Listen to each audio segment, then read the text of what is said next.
દવાની એક કેપ્સ્યુલનો આકાર નળાકારની બંને બાજુ અર્ધગોલક લગાડેલો હોય તે રીતનો છે, જે આકૃતિ તમને આપેલી છે. કેપ્સ્યુલની લંબાઈ, કુલ લંબાઈ જે છે એ 14 મીમી છે અને વ્યાસ 5 મીમી છે. આવી એક કેપ્સ્યુલ છે, આપણને ટેક્સ્ટ બુકમાં આપેલી જ છે. આવી એક કેપ્સ્યુલ છે, નળાકાર હોય અને બંને બાજુ અર્ધગોલક આકાર હોય અને વચ્ચેથી બંને આ એક કેપ્સ્યુલનો છેડો એકબીજાની અંદર હોય અને આ રીતે અંદર દવા ભરેલી હોય. હવે આની કુલ લંબાઈ જે છે એ 14 મીમી છે, મિલીમીટર, અને આનો વ્યાસ જે છે 5 મિલીમીટર છે. એટલે મિલીમીટર. હવે આ આકૃતિને હું જરાક અહીંયા છૂટી પાડી દઉં. જો આવો આકાર થશે, અહીંયા સુધી નળાકાર લાગશે આપણને.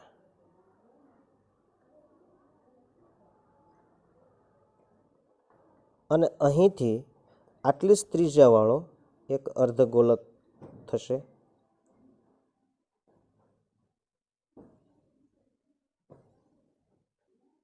આ બાજુ પણ અર્ધગોલક થશે.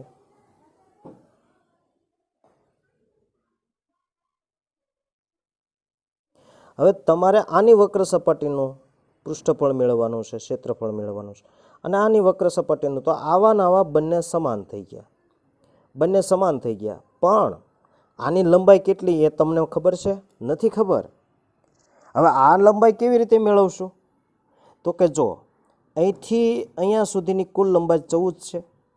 હવે વ્યાસ કેટલો આપ્યો? 5. તો 5ના અડધા, અહીંથી અહીંયા સુધીનું અંતર 5 આપ્યું છે. હવે 5ના અડધા એટલે 2.5. તો 2.5 આની ઊંડાઈ થઈ ગઈ, અહીંથી અહીંયા સુધીનું અંતર. તો આટલી લંબાઈ તમને 2.5 મળે, અહીંયા સુધીની, અહીંયા સુધીની. હવે આવું ને આવું આ બાજુ પણ છે, એટલે આ બાજુ પણ 2.5 થાય. આ આખી લંબાઈ છે, આ આખી લંબાઈ છે. આ આખી લંબાઈમાંથી 2.5 અહીંથી કાપી લ્યો, કાઢી નાખો, અને 2.5 અહીંથી કાઢી નાખો. તો કુલ કેટલું કાઢ્યું? 5 મિલીમીટર કાઢ્યું. તો 5 મિલીમીટર આમાંથી બાદ કરો તો હવે કોણ બાકી રહે? આટલી લંબાઈ બાકી રહે. તો આ લંબાઈ બોલો કે નળાકારની ઊંચાઈ બોલો. ઊંચાઈ, જો નળાકાર આડો હોય તો લંબાઈ બોલાય, અને નળાકાર ઊભો હોય તો ઊંચાઈ બોલાય. માપ તો સરખા જ છે. તો હવે આ ટોટલ લંબાઈ 14 હતી, એમાંથી 5 બાદ કરો તો એટલી લંબાઈ કેટલી થાય? 9 થાય. આ હું તમને સમજાવું છું, બાકી તમારે તો અહીંયા જ લખવાનું છે.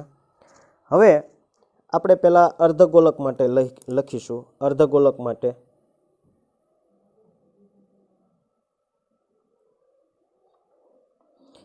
ડી 5 મીમી, તો ત્રિજ્યા થાય 2.5 મીમી. બરાબર. અર્ધગોલક માટે તો આપણે ખાલી ત્રિજ્યાની જ જરૂર છે. હવે નળાકાર માટે, તો નળાકાર માટે આર અને એચની જરૂર છે. આર તો બંનેની સમાન છે, એટલે 2.5 મીમી, અને એચ તો કે કુલ ઊંચાઈ. હવે આવા નવા જ બંને બાજુ છે, એટલે -2 અર્ધગોલકની ત્રિજ્યા.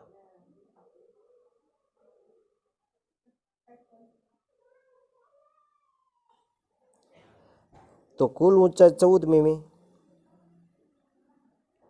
-2 કૌંસમાં 2.5, તો 14 - 5 એટલે 9 મીમી થયું. આ એચ.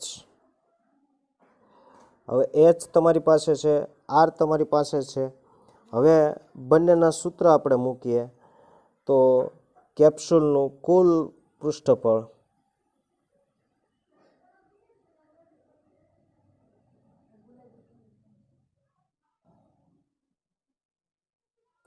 બરાબર નળાકારની વક્ર સપાટીનું પૃષ્ઠફળ વત્તા 2 કૌંસમાં અર્ધગોલકનું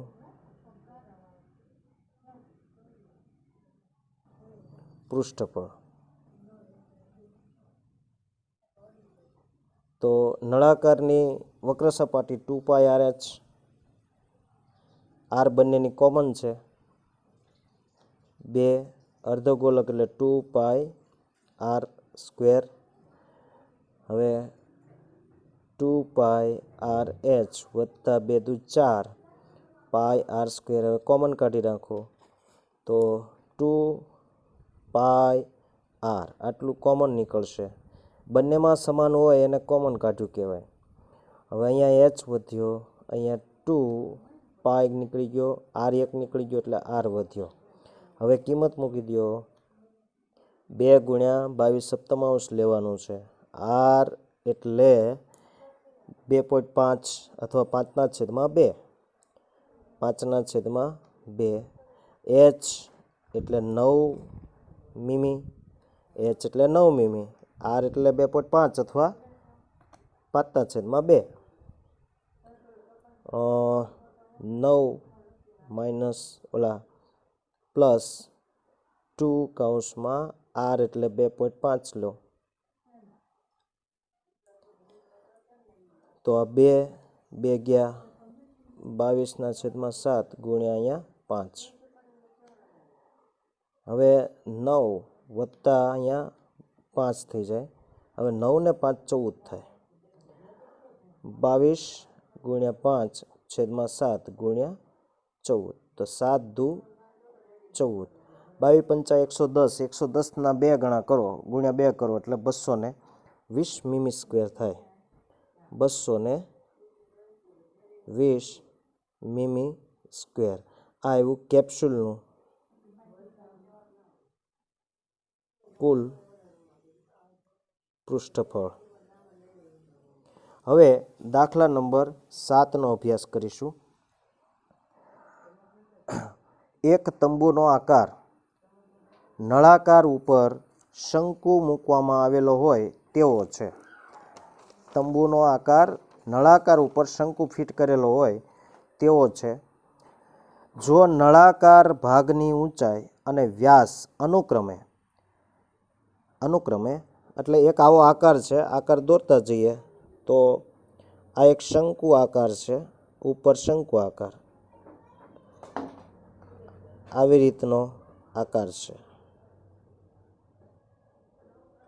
અને નીચેના ભાગમાં નળાકાર છે.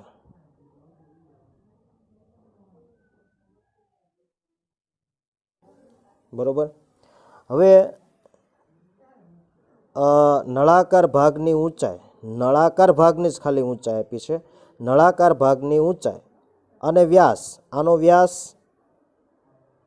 નળાકાર ભાગની ઊંચાઈ અને વ્યાસ અનુક્રમે પહેલું હોય પહેલાંનો.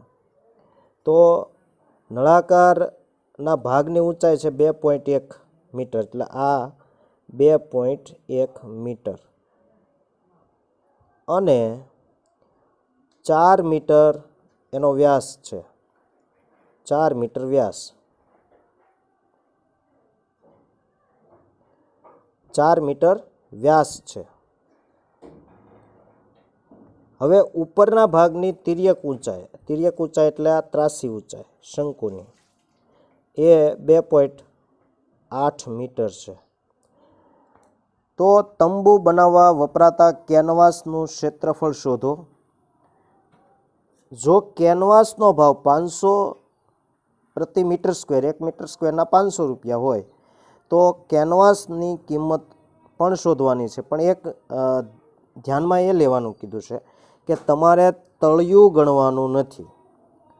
તો નળાકારનું તળિયું નથી ગણવા, તો ઉપર તેનું ખુલ્લું જ હોય તો ખાલી વક્ર સપાટી આની લેવાશે અને આની પણ વક્ર સપાટી જ લેવાશે.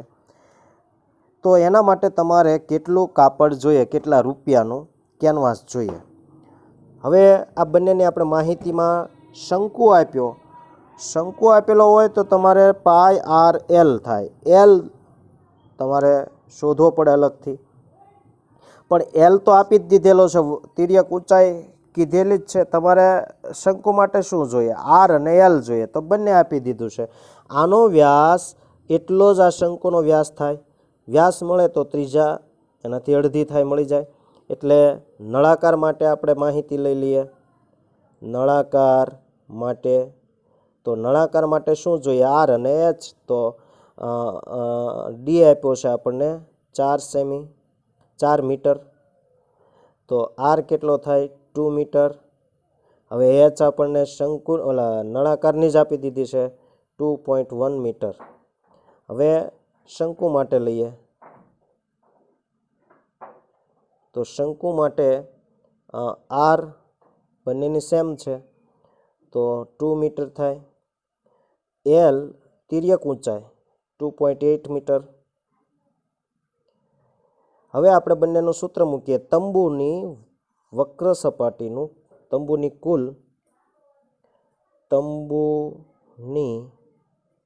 કુલ વક્ર સપાટીનું પૃષ્ઠફળ. હવે માનો કે તમને પરીક્ષાની અંદર આપી દીધું કે આ તંબુ છે અને તંબુમાં તળિયે પણ પાથરવાનું છે. આમાં એક ચેન્જ એ કર્યો, હાલો આ રકમ છે ને આ રકમની અંદર એવો ચેન્જ કર્યો કે તળિયું પણ ગણતરીમાં લેવાનું છે, તળિયે પણ પાથરવાનું છે. કારણ કે ઘર બનાવ્યું હોય તો તળિયું પાથરવું પડે. તો શું કરો? તો આ સૂત્ર છે એની અંદર એક તળિયું ઉમેરી દેવાનું. તળિયું ઉમેરી દો એટલે πr² એડ કરી દેવાનું. તો નળાકારની વક્ર સપાટીનું પૃષ્ઠફળ, બરાબર. તો અહીંયા તમારે શું લખવું પડે? અહીંયા તળિયાનું, વર્તુળાકાર તળિયાનું પૃષ્ઠફળ અને વત્તા અહીંયા શંકુની વક્ર સપાટીનું. બસ એટલું જ સુધારો કરવાનો રહે, પણ અત્યારે તો આપણે નથી કીધું, બરાબર છે. હવે શંકુની વક્ર સપાટીનું પૃષ્ઠફળ.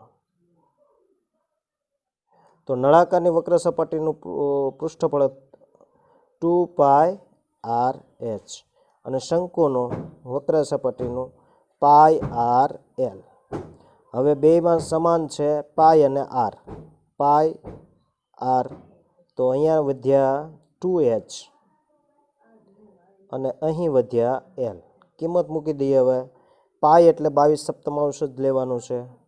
આર એટલે ત્રિજ્યા 2 સેમી 2 મીટર અને 2 ગુણ્યા એચ. એચ એટલે ઊંચાઈ 2.1 મીટર વત્તા એલ. એલ એટલે 2.8 મીટર. હવે 22 દુ 44 એના છેદમાં 7. 21 દુ 42 એટલે 4.2 અને વત્તા 2.8. હવે આ બંનેનો સરવાળો થાય 7 એટલે 44/7 ગુણ્યા 7. તો આ 7 ગયા તો 44 મીટર સ્ક્વેર કુલ કાપડ જોઈએ. હવે આ કાપડ લેવા જાઓ, કેનવાસ લેવા જાઓ તો 1 મીટર સ્ક્વેર એટલે આમ તમે લ્યો આટલો ટુકડો એટલે એક મીટરનો આમ અને 1 મીટરનો આમ આવો ટુકડો લો તો તમારે આટલા ટુકડાના 500 રૂપિયા દેવા પડે.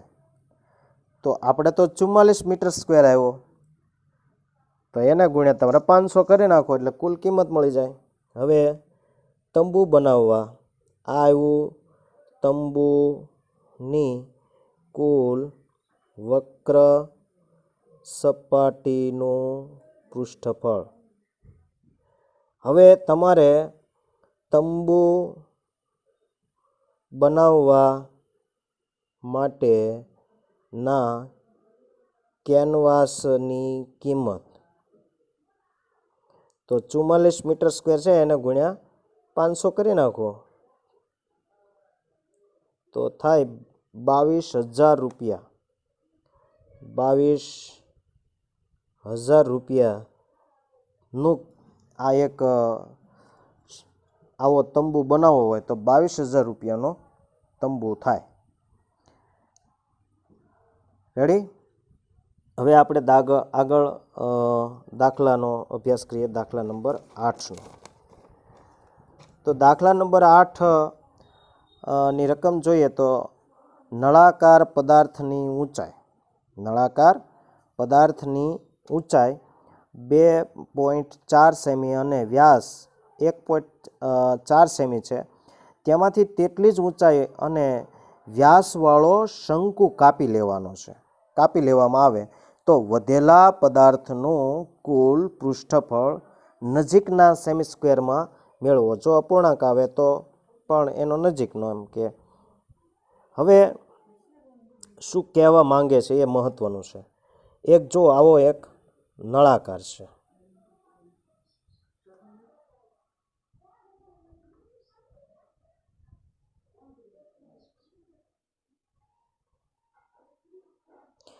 હવે આ નળાકાર આવો એક લાકડાનો કટકો લઈ, લાકડું ગોળ હોય, નળાકાર સ્વરૂપનું હોય. હવે આવું લાકડાનો ટુકડો લઈ અને આપણે મિસ્ત્રી પાસે જઈએ અને મિસ્ત્રીને કહીએ કે આપણને આમાંથી કોઈ ઊંચાઈ ઘટાડવાની નથી કે પહોળાઈ ઘટાડવાની નથી, માત્ર આમાંથી અમને શંકુ કાપી દે. તો શંકુ કાપી દે અહીંથી આમ, આવી રીતે આ શંકુ કાપી દેશે. આપણને મિસ્ત્રી છે એ સરસ મજાનો શંકુ બનાવી દેશે. શંકુ બનાવી દે તો આ વધારાનો કચરો છે એ બધી બાજુથી કાપશે ને, રંધો મારીને આમ ઓલું કરી અને સરસ મજાનો આપણને આવો એક શંકુ બનાવી દેશે. હવે શું કીધું છે, શંકુ તો બની ગયો, પણ જે કાપી લેવામાં આવેલો હોય તે ભાગ આપણે શોધવાનો છે. હવે બીજી રીતે હું કહું, એક લાકડાનો આવો ટુકડો છે. આ લાકડાનો આ ધારો કે આ લાકડું છે. હવે હું કોઈ અણીવાળું આમ ભરાવી અને આમ કરું તો અંદર ખાડો કેવો પડે? શંકુ આકારનો પડે. હું આવી અણીવાળું આમ ત્રિકોણ આકાર અણીવાળું પદાર્થ લઉં અને આવી રીતે આમ કરું, જો અહીંયા તેના ગોળાકાર જ છે પણ એ શંકુ આકાર આમાં આકાર થઈ જાય. આકાર કેવો થઈ જાય? શંકુ આકાર થઈ જાય. તો આટલો નળાકાર થઈ ગયો, આ નળાકાર થયો, બરાબર? આ નળાકાર છે. હવે અહીંથી આ સપાટી છે એમાંથી અમુક ભાગ અંદર શંકુ આકાર થઈ ગયો. હવે એ પણ વક્ર સપાટી છે. હવે તમારે કલર કરવાનું કીધો હોય તો આ બધા ભાગનો કરશો. અહીંયાથી અંદર ખાડો છે શંકુ આકારનો. હવે એની સપાટી ગણાશે ને, બરોબર? વક્ર સપાટી ગણવાની હોય તો બધું માનો કે અહીંથી તમે ખાડો કરીને એટલું ડગલું કાઢી જ લીધું છે આમાંથી.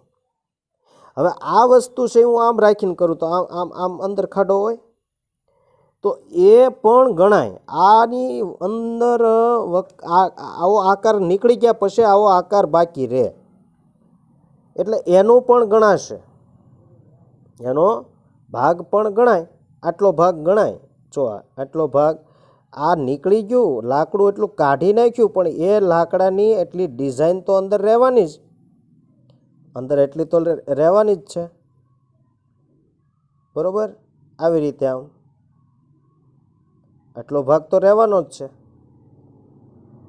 એટલે શંકુની વક્ર સપાટી તો ગણાશે જ. જો આ આખી આ શંકુ જ છે, આ શંકુની વક્ર સપાટી તો ગણાશે જ બધી, પણ ઉપર જે છે અહીંથી કિનારીએથી અંદરથી બધો શંકુ આકારનો ભાગ કાપી લીધો છે, કાઢી નાખ્યો અંદરથી. એટલે અંદરથી આમ વિચાર કરો કે અહીંથી આમ અંદર જતા આમ ભેગું થઈ ગયું, અહીંથી આમ થઈને અહીંથી આમ આનામાં ખોતરી નાખીએ તો શું થાય? હવે એ ભાગ તો અંદર રહ્યો કે ને, બરોબર? તો આ ભાગ છે એ ભાગ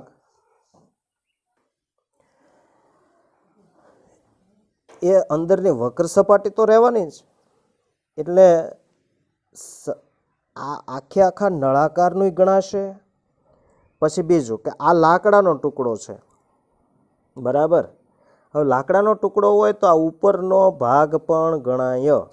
નીચેનું તળિયું નીકળી જશે પણ ઉપર તો ગણાશે જ. ઉપર વર્તુળાકાર ભાગ તો ગણાવવાનો જ છે, બરાબર? નળાકારની ઊંચાઈ 2.4 સેમી છે. આ 2.4 સેમી અને આનો વ્યાસ છે એ 1.4 સેમી છે.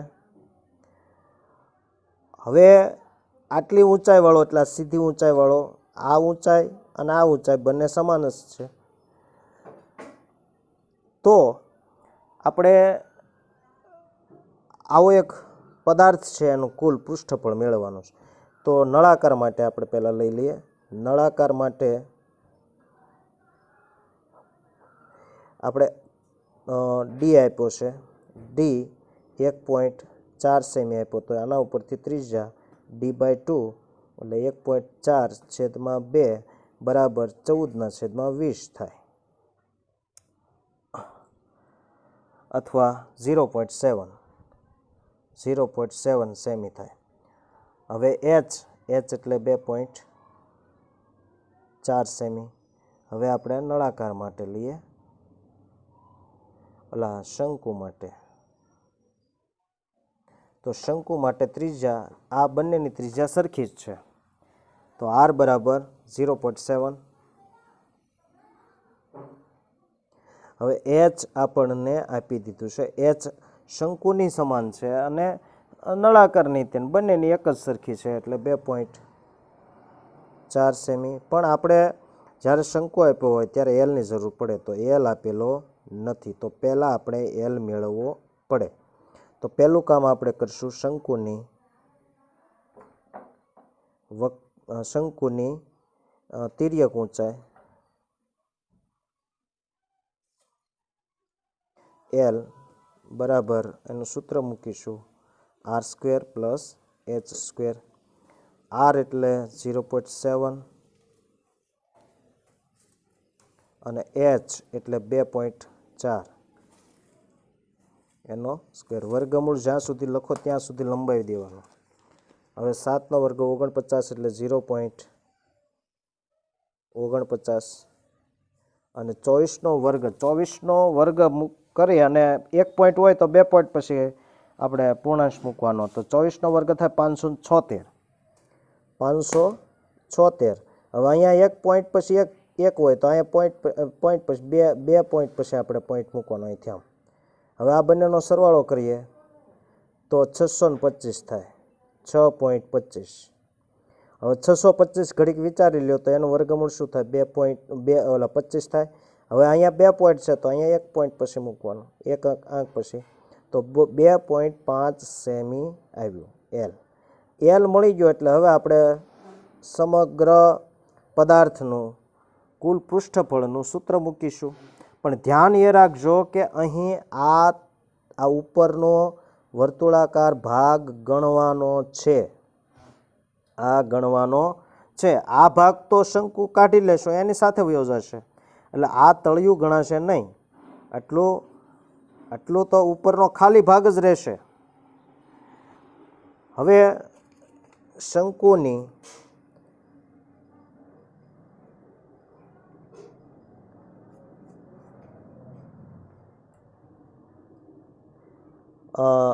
આપેલ પદાર્થનું કુલ પૃષ્ઠફળ બરાબર, આ પદાર્થનું આપણે કુલ પૃષ્ઠફળ મેળવવું. તો પેલા નળાકારનું પૃષ્ઠફળ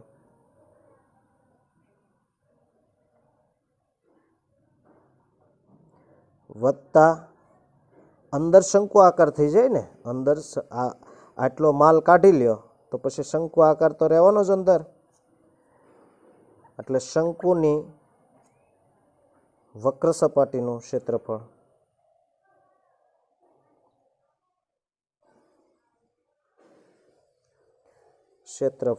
અથવા પૃષ્ઠફળ, અને વત્તા આ નળાકારના ઉપરના ભાગનું પૃષ્ઠફળ એટલે વર્તુળાકાર ભાગનું.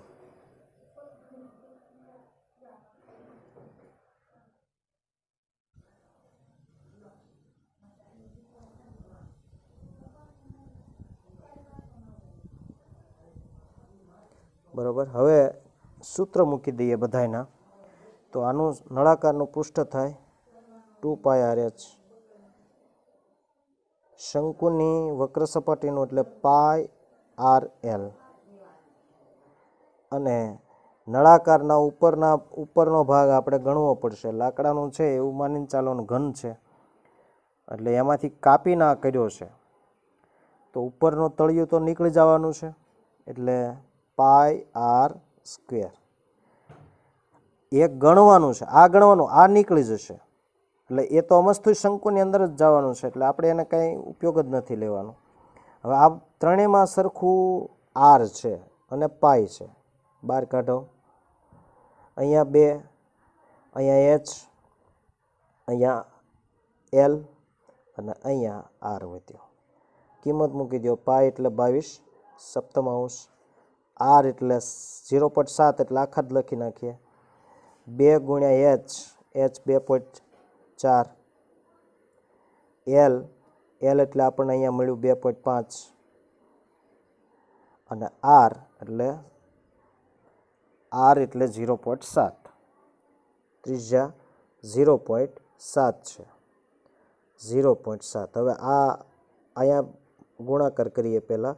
આ 7 7 ગયા, 22/10, 24 48 એટલે 4.8 વત્તા 2.5 અને 0.7. હવે આ બધાનો સરવાળો કરશો એટલે 3 થશે. 5.8 ને 8 15 ને 5 20 ને પડી 100 ને વધી 2 8 થશે, 8. હવે આ બંનેનો ગુણાકાર કરશો એટલે 176 એના છેદમાં 7 અને 17 ને 176 ભાગ્યા 7 કરશો એટલે 17.6 સેમી સ્ક્વેર આવશે. તો આપેલ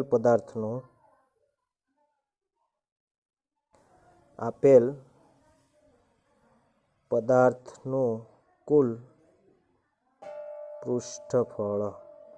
તો આ રીતે આપણે પૃષ્ઠફળ મેળવવાનું છે. હવે દાખલા નંબર 9.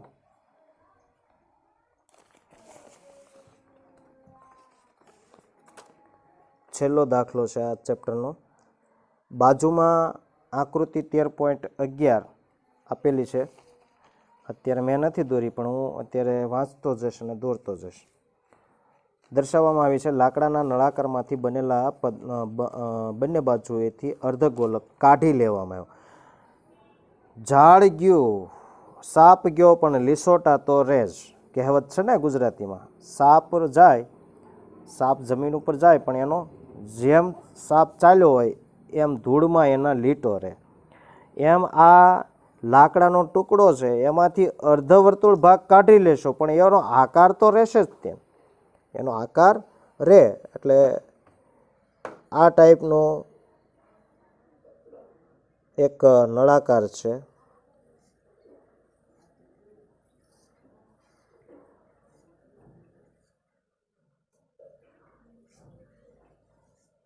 હવે આ નળાકારમાં બંને બાજુથી અર્ધગોલક કાપી લેવામાં આવે, પણ એની વક્ર સપાટી તો અંદર રહેવાની જ.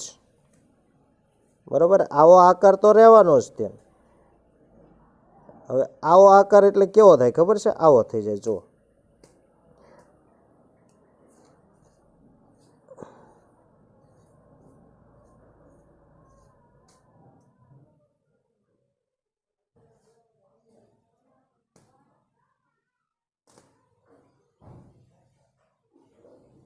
આ કાપી લઈએ એટલે આવો ભાગ થઈ જાય. આવો અહીંથી આ એટલો કાપી નાખો, અહીંથી આ એટલો કાપી નાખો, એટલે આવો થઈ જાય. આવો ડિઝાઇન અંદરથી. હવે શું કીધું છે માપ આપણે જોઈએ. આવું 100 પીસ બનાવવામાં આવ્યું. જો નળાકારની ઊંચાઈ એટલી ઊંચાઈ છે, ટોટલ ઊંચાઈ 10 સેમી, બરાબર. અને પાયાની ત્રિજ્યા એટલે અહીંથી અહીંયા સુધીનું માપ. હા,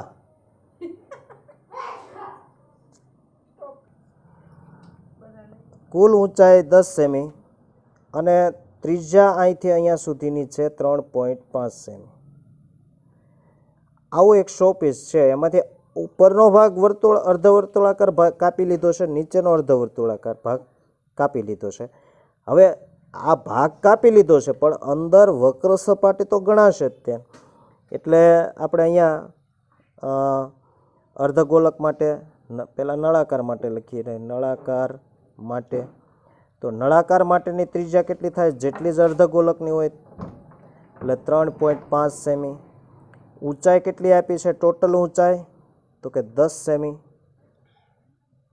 હવે આપણે અર્ધગોલક માટે તો અર્ધગોલકની ત્રિજ્યા જે નળાકારની ત્રિજ્યા છે એ જ ત્યાં. હવે આપેલ શોપીસનું કુલ પૃષ્ઠફળ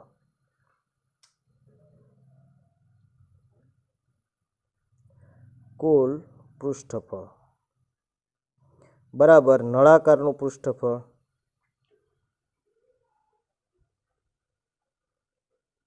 અને વત્તા બંને બાજુથી છે, બંને બાજુ એટલે 2 ગુણ્યા અર્ધગોલકનું, 2 સાઈડ છે એટલે એવા ને એવા જ બંને બાજુ છે એટલે 2 કૌંસમાં અર્ધગોલકનું પૃષ્ઠફળ.